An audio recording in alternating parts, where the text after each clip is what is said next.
Mga boss, seat height check tayo sa motor CX4RR. Ang height ko is 5'10". Tingnan natin kung flat-footed ba ang 5'10 dito. Walang galaw to mga boss, standard height to, hindi naka-lower to or whatsoever. 5'10". Ganito ang itsura niya pag 5'10 mga boss.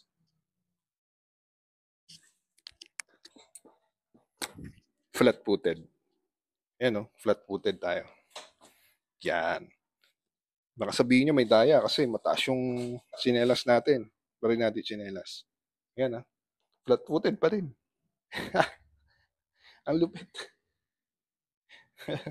Basta 5'10 syempre. Kaya ito tingin ko 5'5", 5'4", kayang-kaya to. Walang problema dito. Kasi kung titingnan nyo, naka-curve pa yung pako. Kung 5'4 siguro, mga ganyan, kayang-kaya eh. Kaya walang problema dito sa X4RR talaga. Napakaginhawa niyang gamitin mga boss. Yun lang.